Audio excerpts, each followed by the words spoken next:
and welcome to Coin Stories, an interview series dedicated to learning about Bitcoin, the world of crypto, and digital currencies, explained through the eyes of some of the most influential voices in the space.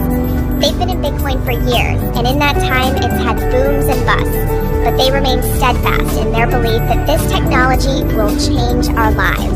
And while right now we are seeing a correction, Bitcoin remains up hundreds of percent since last year, and these advocates all remain undeterred in their commitment to crypto. I'm Natalie Brunel, and I'm a journalist based in LA. You may know me from my other podcast, Career Stories.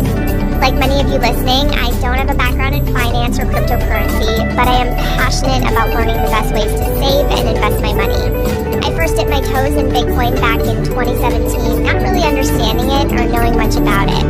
But when the pandemic hit and the market crashed along with Bitcoin, I began to spend a lot of my free time educating myself about the stock market, the history of money and central banking, global economics, and, of course, Bitcoin.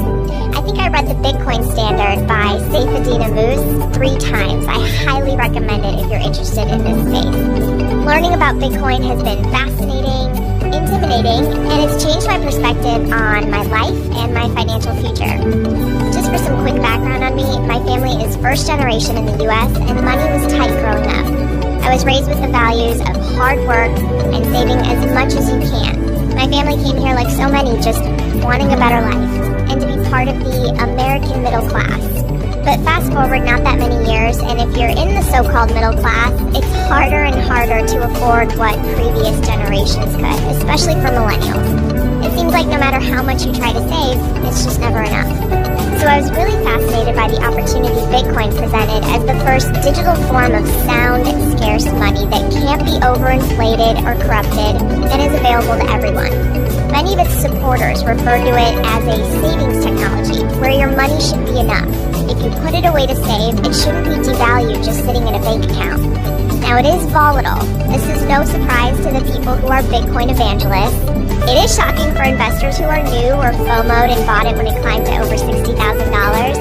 But Elon Musk, this too shall pass. In this podcast, you'll hear from some of the most recognized and followed names in this space, including Plan B, Robert Breedlove, Anthony Pompliano, Raoul Pal, and more. And we'll talk about their backstories, how they came to discover Bitcoin, and their take on the philosophy behind this growing digital asset. Whether you're new to Bitcoin or a devotee and already follow the big voices, you'll get something out of this series. And if you're super new to Bitcoin, I was there and I know what it's like to have some of the terminology go over my head, so I created a glossary to help fill in some of the gaps. Bitcoin is a scarce digital currency that is decentralized. It's not under the control of any government, entity, or corporation. You can buy, sell, or exchange it directly without an intermediary like a bank. Satoshi Nakamoto is essentially the father of Bitcoin. That's the name used by the pseudonymous person or group that conceived of Bitcoin and released the so-called white paper introducing Bitcoin as a peer-to-peer electronic cash system on October 31st, 2008. If you recall, that was at the peak of the US Great Financial Crisis.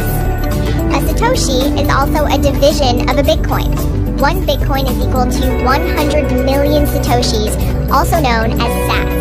Which is why there's a famous saying in Bitcoin world you might have heard, stacking sats, which means accumulating the smallest unit of a Bitcoin. Blockchain is the technology that enables Bitcoin.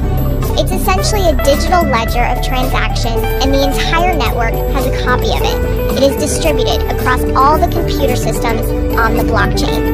A full node is a computer in Bitcoin's network which hosts and synchronizes a copy of the entire blockchain ledger.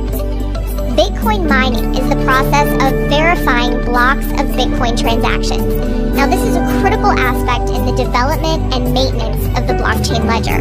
It's also the process by which new Bitcoins are minted and entered into circulation. Think of a Bitcoin miner, though, as a computing device, not a person. Miners use a system called proof of work to verify transactions. Proof of work is the algorithm that secures Bitcoin.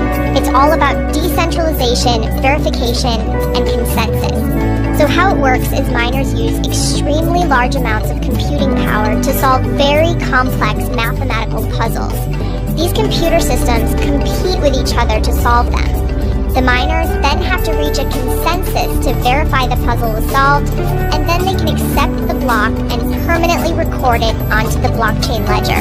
Proof of work ensures the security of the blockchain and complete decentralization of the process. It prevents attacks and things like double spending. No person, entity, or country controls Bitcoin. Instead, Bitcoin is controlled by verifiable software systems and processes.